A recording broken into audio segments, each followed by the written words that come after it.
स्मृति।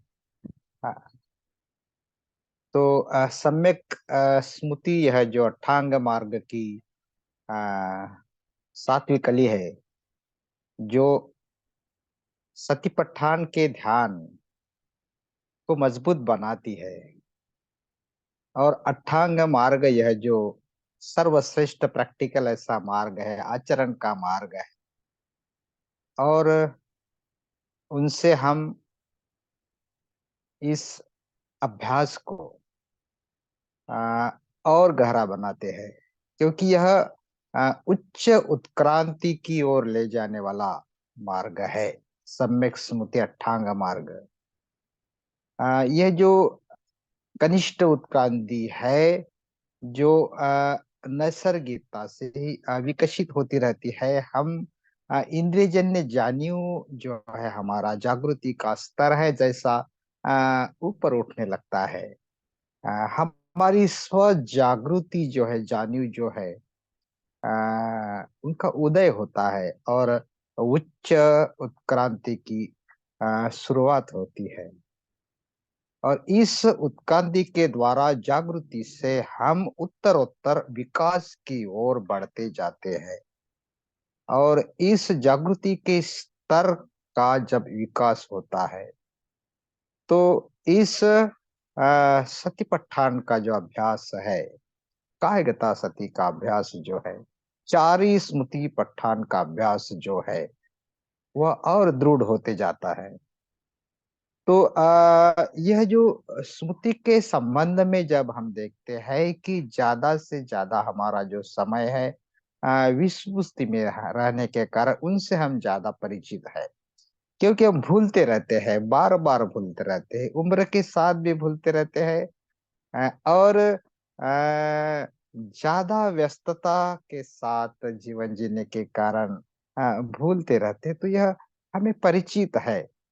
हम जो काम करने की शुरुआत करते हैं, वह ध्येय से अ, या नहीं करते, एक ही ध्येय से नहीं करते, एक ही इच्छा से नहीं करते, तो वह जो उद्देश्य जो है बार बार बदलते रहता है। एक कार्य जब हाथ में लेते हैं तो बीच में कोई अर्जेंसी दूसरा काम जब आता है, कोई फोन आता है, कोई और दूसरा काम आता है, तो पहला काम दूसरे काम के साथ भूलते जाते हैं, भूलते जाते हैं। तो इसी कारण ये जो सातत्यता जो है नहीं हम रख पाते, हम विचलित रहते हैं। तो यह विचलितता के कारण हम एक दूसरी इच्छा के पीछे दौड़ने के कारण हम ही खुद सच्चे व्यक्तित्व नहीं अनुभव कर पाते। हमारा जो व्यक्तित्व है, एक बहते हुए धारा के समान। हम कौन है, अगर पूछा जाए तो हम संस्कारों का पुतला है। लेकिन संस्कार जो है वह स्थिर नहीं है, वह बदल रहे हैं। हमारे इर्द गिर्द क्या चल रहा है, हम कौन सी आ, भौतिक बाहरी परिस्थिति में है, आसपास हम कैसा वातावरण है, हमारे मित्र जन कैसे है, परिवार जन कैसे है, उनसे हमारे संस्कार निर्माण होते हैं, पलते हैं, बढ़ते हैं, और इनसे हम बनते हैं। तो हमारा जो सच्चा जो स्व है, उसे हम नहीं पहचान पाते, खुद को ही नहीं पहचान पाते। तो यह अभ्यास जो है, सतिपट्ठान का अभ्यास, खुद को समझने का, खुद को पहचानने का अभ्यास है। तो बदलने वाले इस स्व को, हमारे व्यक्तित्व को सच्चा रूप में, एक रूपता के रूप में देखना, सराव का अभ्यास है। हम ये रहते हैं, हमारे विचारों में हेतु को ही, उद्देश्य को ही, स्मृति सांप्रजन्य को ही भूलते रहने के कारण ना ध्यान में ना साधना में हम गहराई ले पाते। चित्त जो है चंचल रहने के कारण चित्त के पीछे हम बहते रहते हैं, विस्मृतता हमारी जो है बढ़ती जाती है। तो जागृति से हम स्मृति का विकास करते हैं, अविचल रहने की कोशिश करते हैं, एकाग्र रहने की कोशिश करते हैं, और तभी हम हेतुत्व को, हमारे हेतु को, उद्देश्य को साध्य कर पाएंगे। उसका हेतु सातत्यता जो है, स्मृति की सांप्रजन्यता जो है, हम गहरी कर पाएंगे। तो स्मृति को समझने के जो स्तर है, भंते जी ने भी बताए, अलग अलग स्मृति के प्रकार भी है। तो हम कुछ बातें इसका, वैसा समय ज्यादा नहीं, तो जल्दी जल्दी बताने की कोशिश करेंगे।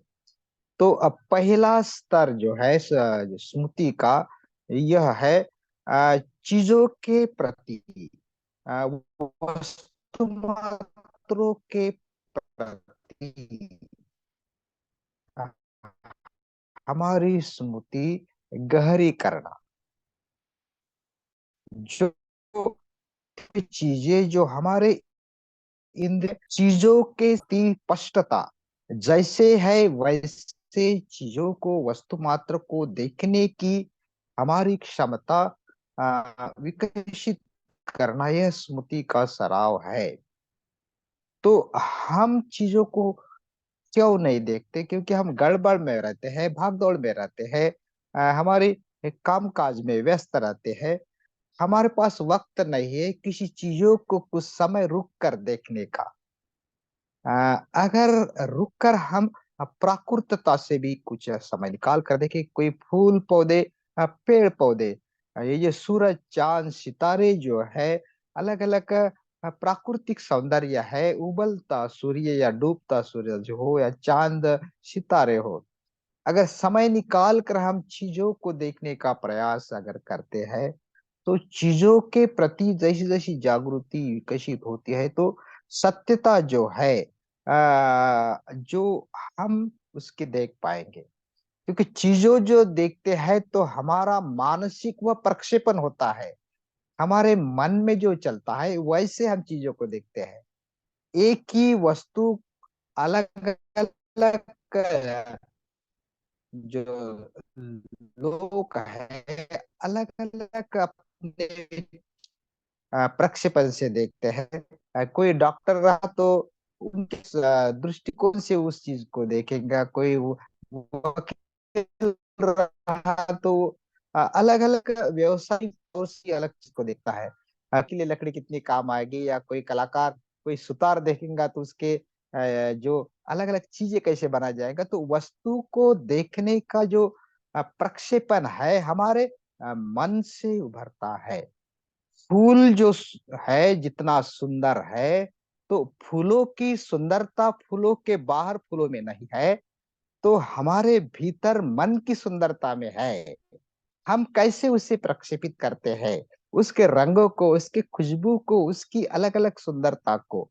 तो चीजों को देखना, वस्तु मात्रों की स्मृति विकसित करना, जैसे है वैसे वस्तुओं को देखना, तो उनके प्रति हमारी जो ग्रहणशीलता है, एक रूपता है, जैसी जैसी विकसित होगी, तो हम हमारे इस सराव को सत्य पठान के द्वारा हो, या स्मृति के सराव के द्वारा हो, विकसित कर पाएंगे। और उससे हमारी सृजकता जो है, कल्पकता जो है, नवनिर्मिति जो है, विकसित होती रहेगी। अगर कोई चित्रकार हो तो अगर उसे चित्र निकालना, तो चीजों को पहले देखना, समझना, और फिर बारीकी से कागज पर वो उतार सकेंगे।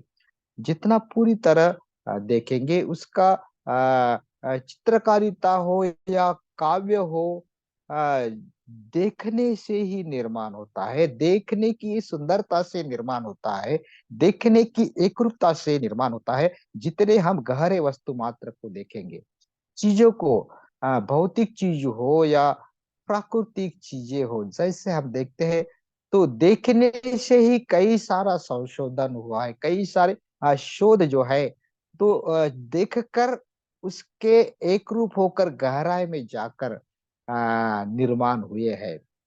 तो यह जो कल्पना जो है, नवनिर्मिति होने की, यह वस्तु मात्र के स्मृति से आते हैं।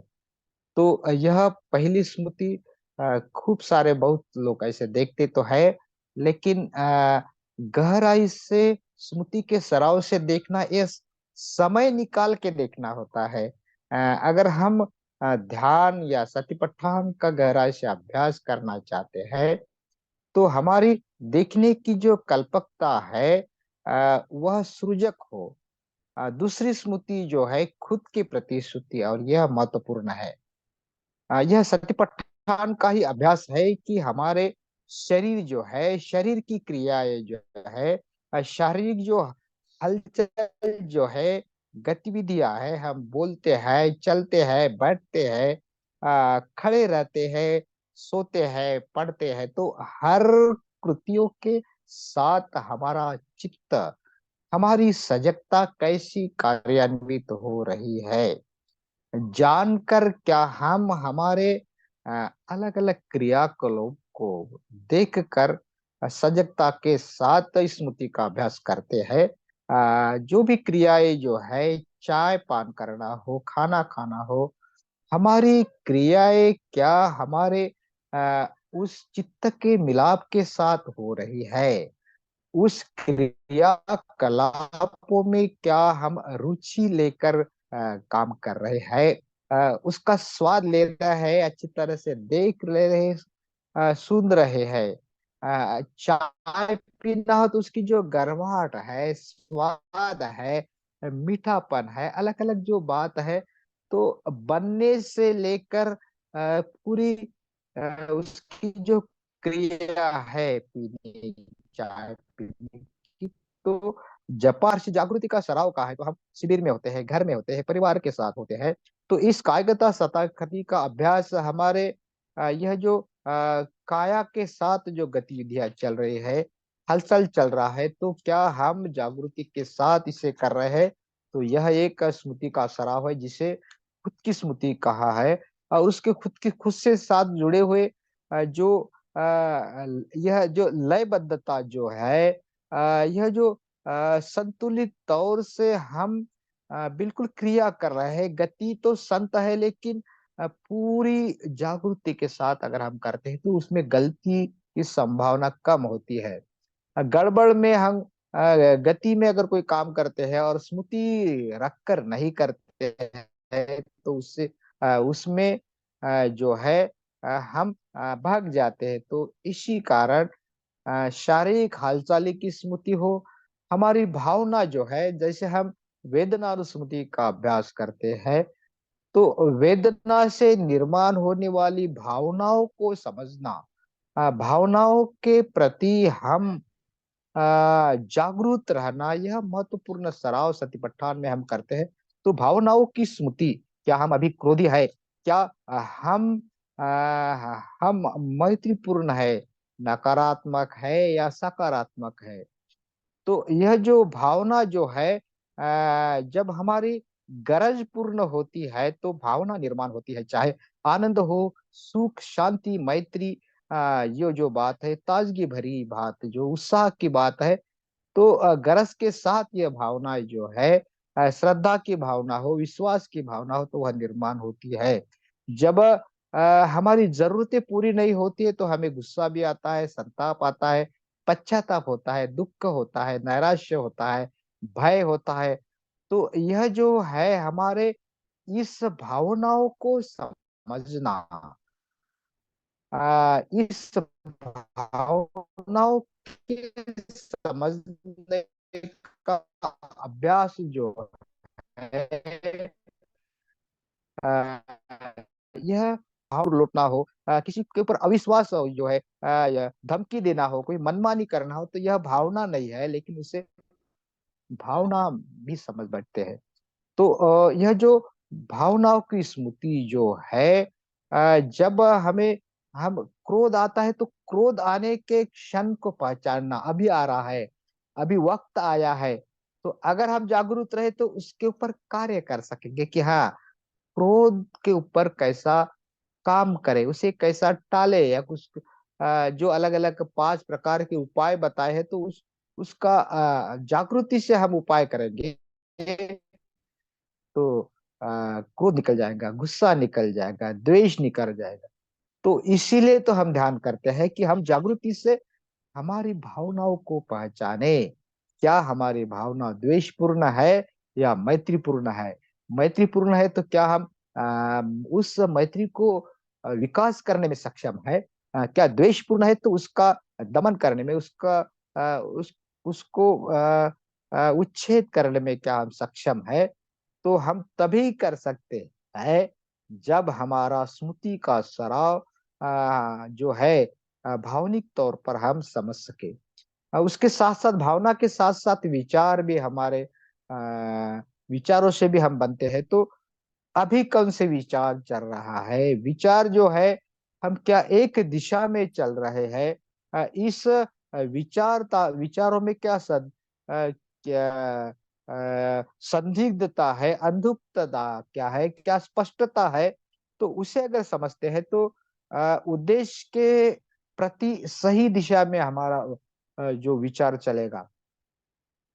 नहीं तो एक क्षण में कई सारे विचार आते रहते हैं, जाते रहते हैं, और हमारे कौन से अभी के विचार है? क्योंकि विचारों का प्रवाह जो है बहते रहता है, तो हम ही अब कैसे है? तो यह जो विचार जो है स्पष्टता से देख सके, इस विचारों को पहचान कर इस सराव से, इस अभ्यास से, सतिपट्ठान के अभ्यास से हम जैसे भावनाओं को उसके गुण विशेषताओं को देख पाते, तो वैसे ही विचार और विचारों के गुण विशेषताओं को भी समझ पाएंगे। हम ये जो विचार है कहाँ से आ रहे हैं? यह विचार कैसे निर्माण हो रहे हैं? हमारे इंद्रिय द्वारों से आने वाले इस विचारों को जागृति से अगर हम समझते हैं, तो अच्छी तरह हम उसका रक्षण कर पाएंगे, उपाय कर पाएंगे। इसका सराव बार बार करना होता है। तो यह जो है हमारी खुद की स्मृति है, खुद के शरीर की हलचल की स्मृति। उसके साथ साथ खुद के भावनाओं की स्मृति, विचारों की स्मृति। तो वह निरंतर चलने वाला अभ्यास है। जो आर्य अष्टांगिक मार्ग का जो ये सम्यक स्मृति का अभ्यास है, यह सतिपट्ठान का निरंतर चलने वाला अभ्यास है। अगर हम कायगता सती करते हैं तो कार्या के क्रियाकलापों प्रति हम जागरूक रहने का अभ्यास करते हैं। चित्त में निर्माण होने वाले जो धर्म है, स्वभाव है, जो भावनाएं, जो वेदनाएं निर्माण हो रही, तो वेदनानुस्मृति से और अलग अलग स्मृति के सराव से हम इस खुद के प्रति सजगता विकसित करते। तो स्मृति का सराव केवल उतना ही नहीं है, खुद के तरफ केवल देखना उतना ही स्मृति का सराव का अभ्यास नहीं है। तो हमारे इर्द गिर्द की भी स्मृति, अन्य लोगों के प्रति भी स्मृति, क्योंकि फिर तो जो है हमारा व्यक्तित्व हम हमारे तरफ ही देखेंगे। लेकिन बोधिसत्व का जो आदर्श है कि दूसरों को हमारा उपयोग हो, मदद हो। तो अन्य जैसे वस्तु मात्रों की स्मृति हम करते हैं, चाहे वस्तु ये निर्जीव क्यों न हो, लेकिन दूसरों की स्मृति जब करना है तो निर्जीव वस्तु के तरह न देखकर उसकी जो जागृति है रखकर, उसकी अस्तित्व की जागृति रखकर इस सराव को करना है। इतर जन, अन्य जन, यह जो हमारे इर्द गिर्द में बैठा है या हमारे संपर्क में आने वाला हर जो व्यक्ति सामने हमारे उपस्थित है, तो क्या हम पूरी तरह उनकी जागृति रखकर उनकी स्मृति के साथ देख सकते हैं? तो यह जो जैसे संपर्क सराव में हम देखते हैं कि एक दूसरे के पूरे शरीर को ही देखना नहीं, तो उनके आंखों में अंदर ढाल कर देखना। जैसे संपर्क सराव में आंखों में आंखें डाल कर देखते हैं, तो मेरी आंखें और उनकी आंखें एक समान है, क्योंकि आंखों से भावना उद्दीपित होती। तो हम जब दूसरों के आंखों में आंखें डालकर अगर देखते हैं, तो उनकी भावनाओं के साथ जुड़ने में अभी हमें मदद होती है।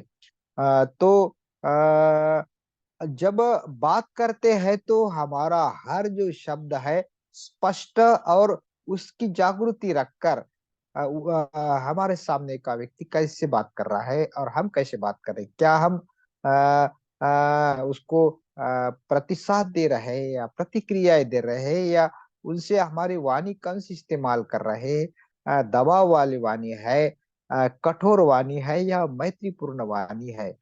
तो कैसी हम बात कर रहे हैं, काया वाचा मन से अन्य जो है उनकी स्मृति हम कैसे बरकरार रख पाएंगे, यह महत्वपूर्ण सवाल है। और इस सवाल का सॉल्यूशन जो है यह सती पठान ध्यान साधना है, कायगता सती का अभ्यास है। अन्य दूसरे कोई हमारा मित्र हो, त्रयस्थ हो, शत्रु हो, कोई भी हो, स्त्री हो, पुरुष हो, अ, हर अन्य व्यक्ति के साथ हमारा जो जागृति पूर्वक सराव है उतना ही स्मृति का सराव नहीं।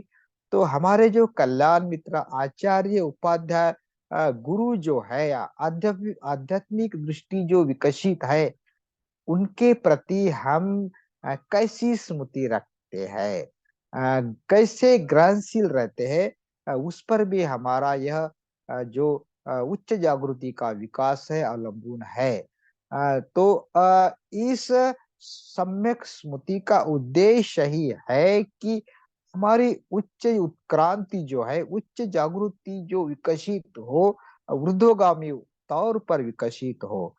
तो यह जो जागृति का विकास जो है अन्य लोगों के साथ, खुद के साथ विकसित होना, खुद के शारीरिक गतिविधियों की सजगता गहराई से विकसित करना, खुद के भावनाओं की, विचारों की विकसित करना, उसके साथ साथ दूसरों के उनकी वाणी हो, उनके भावनाएं हो, उनके विचार हो। तो केवल देखना ही नहीं, तो गहराई से जानना, क्योंकि किसी को जानना बनते कहते हैं कि इतना इजी सराव नहीं है। हम हमारे परिवार में सालों साल से रहते हैं, पति पत्नी भी सालों साल से इकट्ठा रहते हैं, लेकिन क्या एक दूसरे के को वो पूरी तरह हम पूरी तरह एक दूसरे को समझ पाते हैं। तो इस पे अगर हम चिंतन करते हैं तो हम जब तक पूरे खुले नहीं होते, हमारा जो मानसिक प्रक्षेपण जो है हमारे मित्रों के प्रति, दूसरों के प्रति जब तक एक रूप नहीं होता, ट्रांसपेरेंट नहीं होता, पारदर्शक नहीं होता, तो हमारा संपर्क गहरा नहीं होता। तो यह जो अभ्यास है, यह स्मृति का सराव जो है मैत्री के विकास के लिए और दूसरों के प्रति सृजक और सकारात्मक तौर पर समझने के लिए मदद करता है। दूसरों के प्रति हम संवेदनशील होते हैं, और उन उससे ही मैत्री और करुणा विकसित हो सकती है। तो यह तीसरा स्तर जो है स्मृति का, उसको विकसित करना जरूरी है।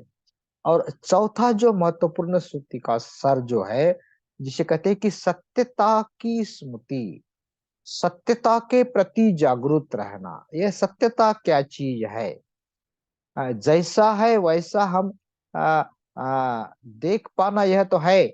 उसके साथ साथ यह जो है सत्यता की जो स्मृति है, तो हमारे जो आदर्श है, हम उनके जागृति स्मृति, जैसे त्रिरत्न के प्रति जो स्मृति है, बुद्ध धम्म संघ के प्रति जो स्मृति है, जैसे बुद्ध को बार बार बुद्धानुस्मृति के द्वारा हम देखने की कोशिश करते हैं, अनुभव करने की कोशिश करते हैं।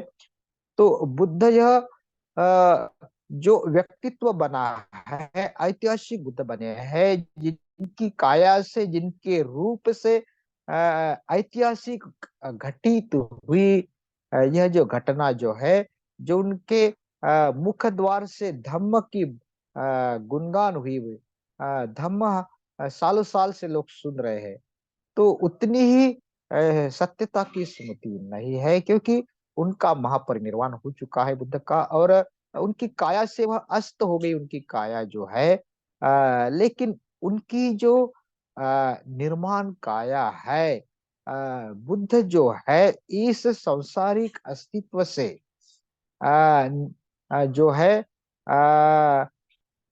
शरीर से भी जाते हैं, फिर भी उनके जो धम्म के रूप में, सत्यता के रूप में सदा ही उनकी जो काया है विद्यमान रहती है, जिसे हम तेजमय काया कहते हैं। त्रिकाया में यह सब बात आती है, समझने में थोड़ा कठिन है, लेकिन जो है बुद्ध का अस्तित्व जो है बुद्धानुस्मृति से सत्यता के रूप में ऐसे मानवीय गुरु की स्मृति रखकर हम हमारे अंतर चक्षु से अनुभव कर पाते हैं। उनकी रूप की स्मृति जब हम बुद्ध को अलग-अलग रूपों में देखते हैं, जैसे इंडियन हो या थाई बुद्ध हो, जापानीज बुद्ध हो, अलग-अलग देशों के बुद्ध रूप जब हम देखते हैं, तो उनकी जो रचनाएं अलग-अलग हम देखते हैं, क्योंकि बुद्ध जो है किसी व्यक्ति के रूप में नहीं देखते, तो अलग-अलग व्यक्ति में बुद्धत्व के बीज जो छुपे हुए हैं, तो बुद्ध हमारे अंतर्मन में है, तो हमारे अंतर्मन से उभरने वाला प्रक्षेपण यह बुद्धानुस्मृति है। तो यह सत्यता के स्मृति का जो अभ्यास है, तो हम अनुभव करते हैं रूप काया से उनके कि ऐतिहासिक घटित हुए सिद्धार्थ जो है, उन्होंने प्रयास किया है और वह बुद्ध बने हैं। शरीर से समाधि की प्राप्ति उन्होंने जिस शरीर से की है, उस शरीर में ही बुद्धत्व है। तो उन वह कैसे चल रहे हैं, कैसे भिक्षाटन कर रहे हैं, दारों द्वार जाकर उनके भिक्षा पात्र में जब भिक्षा मिलती है, तो जागृति से वह एक कोई पेड़ के नीचे बैठकर भिक्षा ग्रहण कर रहे हैं, कोई इनसे मिलने आता है तो वो उनसे उपदेश करते हैं, बातें बताते रहते हैं, सत्यता को अपनी वाणी से प्रदर्शित करते रहते हैं, और धम्म बाहर निकलता है, वह चल रहे हैं। तो बुद्ध को धम्म के रूप में देखना, बुद्धानुस्मृति के रूप में देखना, यह सत्यता की स्मृति है। और उसके साथ साथ जब बुद्ध ध्यानस्थ बोधि वृक्ष के नीचे बैठे हैं, तो वह मारो से हमला कर रहे हैं, मारो से युद्ध कर रहे हैं। हमला मतलब मारो का हमला जो है, वह अविचलित तौर पर साधना के द्वारा उसका कैसा प्रतिकार करे, उसे कैसे पराजित कर रहे हैं। तो मारो से आने वाले जो कोई बाण है, तीर है, या कोई जो भी आते हैं, तो वह फूलों में तब्दील होते हैं, क्योंकि उनकी बुद्ध की स्थिरता, शांति तो हम अगर सत्यता उनकी अगर देख सके, तो हम बुद्ध को समझ पाएंगे। बुद्ध के गुणों के साथ अगर हम उनके जो मैत्री के गुण है, करुणा के गुण है, बुद्ध के जितने भी आध्यात्मिक गुण है, उनकी अगर बार बार स्मृति करते हैं, तो हम सत्यता की स्मृति गहरी तरह से देख पाएंगे। और और एक स्मृति है उसमें, जिसे शून्यता की स्मृति कहते हैं। तो शून्यता के प्रति जैसे हम जागरूक होते हैं, तो सत्यता के प्रति हमारी स्मृति विकसित होते हैं। शून्यता का मतलब जो है निर्माण होना और नष्ट होना, सभी एक ही शून्य से आ रहे हैं और एक ही शून्य में जा रहे हैं। सभी सत्व जो है एक समान है, तो उसे भावनिक तौर पर समझना, उसी से ही मैत्री भावना जुड़ी है, उसी से ही एकत्ववाद जो है उसमें जो परातीतता जो जिसे कहते हैं कि मैं और अन्य सभी एक ही धातु से बने हैं, अ, एक ही स्कंद से बने हैं, और हम में ऐसे शून्यता के तौर पर कोई फर्क नहीं है। तो सत्यता के स्मृति के द्वारा हम शून्यता का अगर चिंतन करते हैं, तो यही जो ध्यान है, सत्यता की स्मृति विकसित कर पाता है, जो सत्यपट्ठान की स्मृति का आधार है। तो वस्तु मात्र के जी स्मृति जो है अ, अन्य लोगों की स्मृति जो है और खुद की स्मृति जैसे जैसे हम विकसित कर पाएंगे तो हम यह सत्यता की स्मृति भी गहरी तौर पर विकसित कर पाएंगे और इसी से हम बदल पाएंगे। इस साधना का उद्देश्य ही है हम खुद को आमूलाग्र तौर पर परिपूर्ण तौर पर बदलना और यह बदलने की प्रक्रिया जिसे उच्च उत्क्रांति कहा है। तो उच्च उत्क्रांति मानव मनुष्य की उच्च उत्क्रांति हमारी उच्च उत्क्रांति जो बुद्धोगामी जो है यह इस साधना से संभव है, सतिपट्ठान के अभ्यास से संभव है। यह सतिपट्ठान का ध्यान जो है उच्च उत्क्रांति के प्रक्रिया का एक सहायक हिस्सा है। हम जो भी यह सराव कर रहे हैं तो निश्चित ही हम बुद्ध के जैसे बनने का प्रयास कर रहे हैं, जिसे हम बुद्धम शरणम कहते हैं। तो बार बार तो कहते हैं लेकिन उसका अर्थ पता नहीं होता है। तो सुप बुद्धो पभुजंती सदा गौतमा सावका एतं दिवाचरतोच नीचं बुद्धगता सती नीचं धम्मगता सती नीचं संघगता सती नीचं कायगता सती। कायगता सती के अभ्यास के द्वारा कायानुपස්සना करके धम्मम काये नपස්සना करके धम्म के द्वारा ये हम बुद्ध को देख पाते और यही बुद्धम शरणम गच्छामि है। इसी से ही धम्म की शिक्षा की शुरुआत होती है, त्रिशरण से धम्म की शिक्षा की शुरुआत होती है और उसी से ही धीरे धीरे हम आर्य अष्टांग मार्ग के इस अभ्यास को समझ पाते हैं। सभी सब अभ्यास जो है इस शरण गमन से शिलाचरण से और फिर ध्यान समाधि और प्रज्ञा से पूरा होता है और यह आर्य अष्टांगिक मार्ग के द्वारा स्मृति का अभ्यास सती पठान के अभ्यास को वो मजबूत बनाता है और सती पठान का अभ्यास जो है सत्यता के अभ्यास को बुद्धानुस्मृति को जैसा है वैसे देखने के अभ्यास को मजबूत बनाता है। हम बुद्ध के जैसा बनना चाहते हैं, हमारा ध्येय सामने है और ध्येय की सातत्यता ध्येय के प्रति एक रूपता जो है बार बार वही स्मृति संप्रजन्य का अभ्यास वही इस सतिपट्ठान का अभ्यास यह आर्य अष्टांग मार्ग के सम्यक स्मृति के अभ्यास से जुड़ा। तो बहुत शांति से इस गहन अभ्यास को आप सभी ने सुन लिया। सभी का बहुत बहुत धन्यवाद। Thank you. आभारी हूँ।